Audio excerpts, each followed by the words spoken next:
Hello. Welcome to another edition of Soccer As We Like It. The Man United Direction. Happy to see everyone again. Happy Friday and a great weekend ahead of us.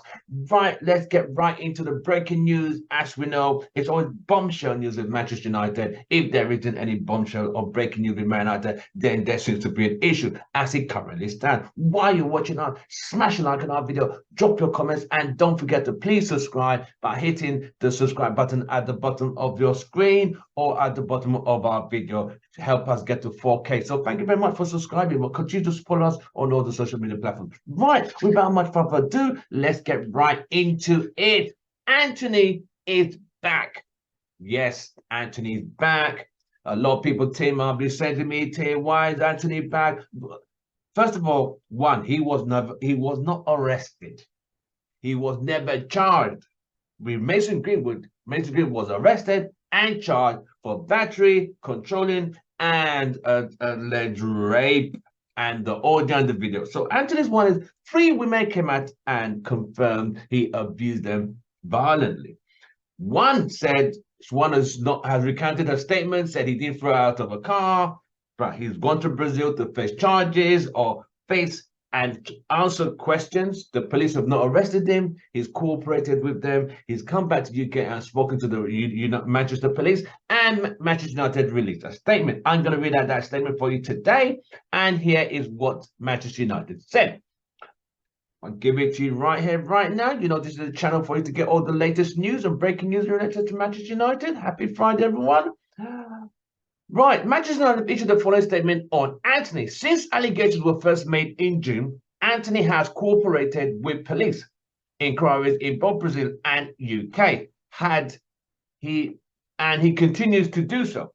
As Anthony's employer, Manchester United has decided that he will resume training at Carrington and will be available for selection while police inquiries proceed. This will be kept under review pending further developments in the case. As a club, we condemn acts of violence and abuse. We recognize the importance of safeguarding all those involved in this situation and the knowledge and the impact these allegations have on survivors of abuse. So that's the statement from Manchester United saying, pending on the way the investigation is, as of now, he will resume training and will be available for selection because he hasn't been arrested, has not been charged. So do you agree with that decision or do you disagree with that decision? But it is completely different from the Mason Greenwood situation. So please don't start to say, oh, it's because every 10 Hag is a player. No. Don't be ignorant. Be smart. It's Friday. It's a weekend. Let's start to be positive, let's start to be alert, and let's not go with the divided fan base that the media is trying to portray. So we'll delve right into Erik ten Hag's press conference today. And you know, you get to the point whereby, is it even worth doing a press conference at Carrington these days? Because certain journalists, I don't know what is wrong with these guys. I don't know if they're delusional or need to be sectioned under the Mental Health Act, because they are still asking any update on Sancho. And as you know, Erik ten Hag, he will not tell you anything he's already told you before. Even when you ask about a player, as far as the players contracted with the club, we have nothing to talk about. I do not talk about players who are still contracted with another club. I have nothing to say about Sancho because we have already told you about Sancho. But this, I don't know what, I'll just call it parasites or vultures and a bunch of buffoons. Instead of asking intelligent questions, Sancho, because they want stories, and you ain't gonna get those stories. What are they gonna get? Oh, has Sancho apologized? Is that no? He's already said where the situation is.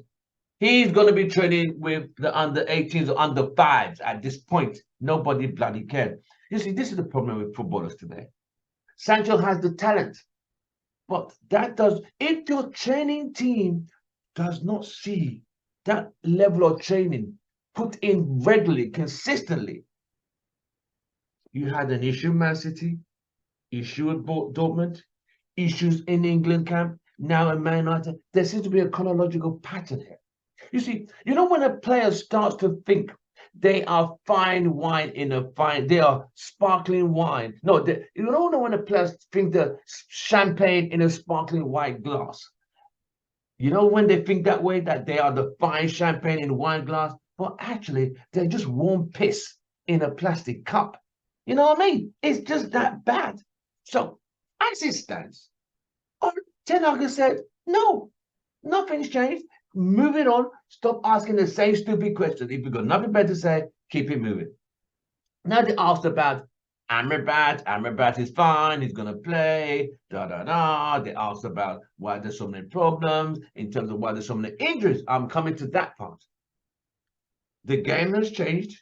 They're adding more minutes to every game now. They're going to add more teams to Champions League next season. It's going to be two. So the demand for football is more because it's all money based.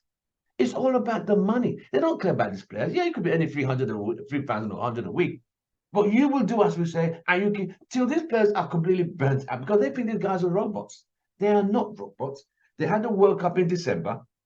So these guys barely have time to literally recover.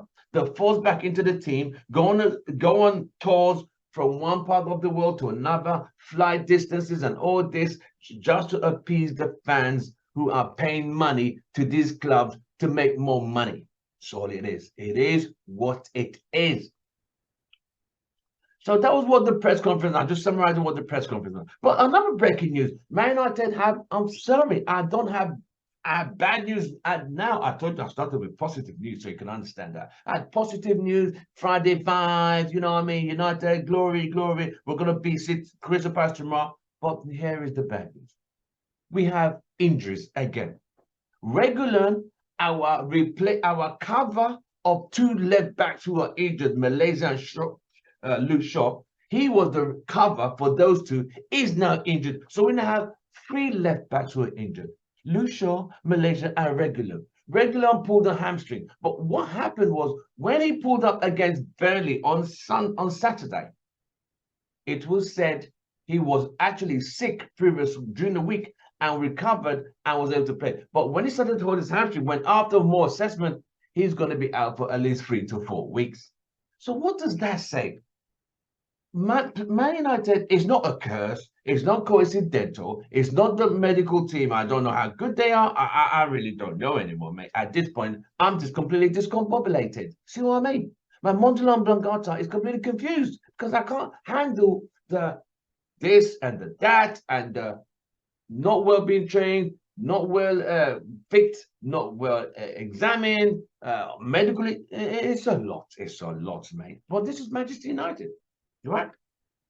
So, Regulon is out for 3 weeks. Then another big blow. When they say, when it rains, it pours, this is now an astronomical, stratospheric, majestic, magnificent issue.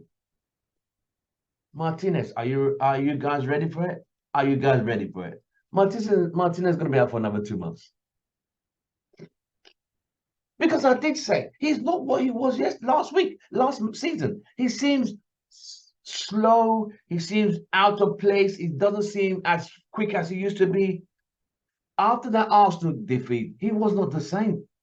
And he managed to play against Bayern Munich, but I think he tweaked something again and he's done.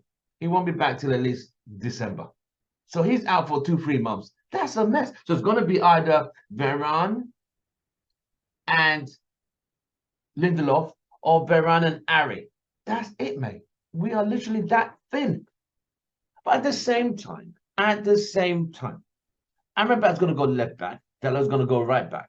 We are literally we're just like Bambi on ice, mate. Just skating on ice, on thin ice. I mean, one wrong move. You know those movies whereby the ice is so thin? One wrong move and you're going in the lap. Ice like right into the ice.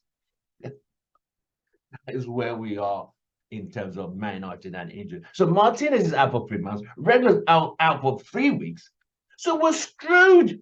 But like what they're saying, what is causing these injuries to players? All these extra 10 minutes they keep adding on 90 minutes. It's like when you get to 90 minutes, I used to do track. I did 100, 200, and 4x1 relay. when you get to that finishing line, look, as a relay, as I did 4x1, when you get to that, because I did the third leg, when I did that, when I handed over to the anchor, when I handed it over to him, and if I was to run another 100, I'll be burnt out. This is what it's like as a footballer. You get to 90, you're now literally, your mind is being trained, okay, 2, 3 more minutes. When they add in another 10, another 12, you begin to wonder, like, you know what I mean? It's too much. It's too much. But football don't care. It's about the money. That's what it is. So when they are, Veron said it's all about the extra games, the extra minutes. There are too many games being squeezed in, too many tournaments. It's too much football. But it's for TV viewing, TV rights, uh, entertainment, business, corporations. It's so much. But these guys are not robots. I keep emphasizing again. There's no time to heal. You know what I mean? Look at Liverpool. Remember that season? Not last season, the season before. The 2021 season, right?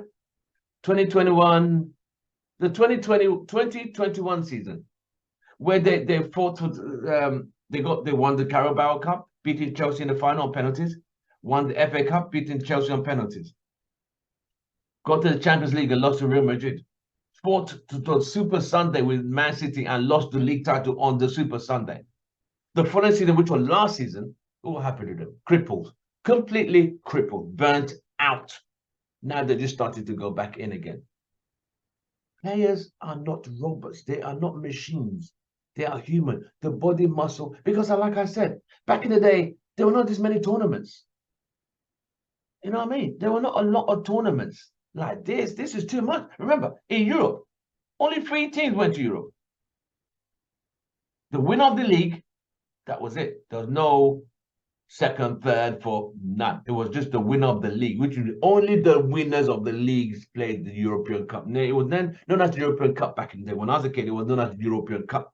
Only the winner went to the European Cup. There was no such thing as second place, third place. There was none of that shit. If you came second, you're going to the UEFA.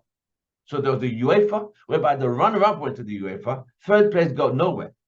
Then the winner of the FA Cup went to European Cup winner. So there were 3 tournaments.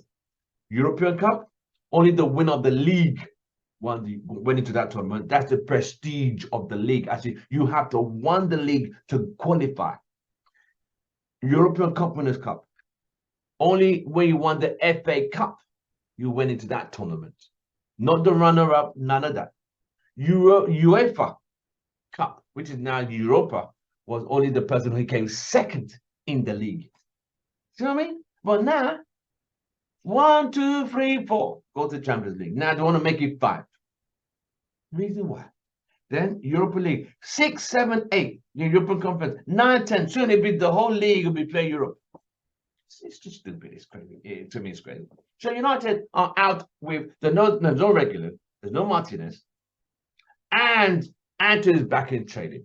Our big game tomorrow is against Crystal Palace. It's going to be a different game. Congratulations for Man United reaching the 4th round, but we've been rewarded by playing the team we beat in last season's Carabao Cup final, which is Newcastle, who are playing some majestic football. Don't forget, Newcastle beat Man City. They eliminated Man City from the Carabao Cup, which was on Wednesday.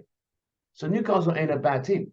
But the Crystal Palace team we are going to play this Saturday is going to be a different Crystal Palace we played on Wednesday. I know they're going to beef up that midfield.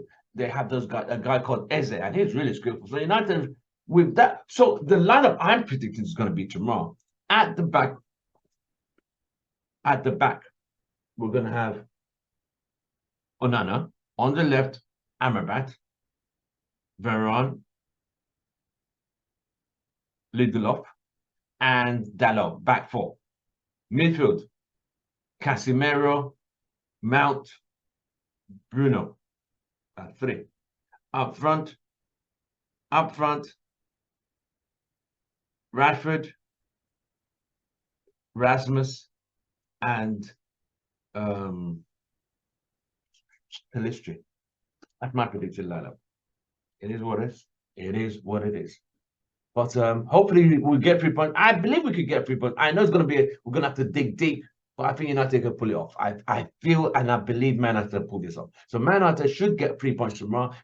By hook or crook, I don't care if United win 9-8. As far as we get 3 points and we move on, because we got Galatasaray midweek in Champions League. But Anthony is, as United, like I said in that statement, Man United said he's ready, he's back in training, but he's not ready to be selected right now, because still gonna have to. I don't think he'll be back till next weekend for the Brentford game. So he has to get his fitness levels back up. And United did miss Anthony. We've missed his performances down the back, defending and causing problems going forward. So he regardless of what people say, right? He's a very good footballer. He just needs the consistency. You know what I mean? I'll see you guys on next one. Don't forget to like, share, subscribe. Link is in the description, and hit the subscribe button on your screen below. I'll see you tomorrow after we get the 3 points. Don't forget, like, share, subscribe on all the social media platforms. Man United direction, soccer as we like it. We'll see you tomorrow. From me, it's goodbye and good night.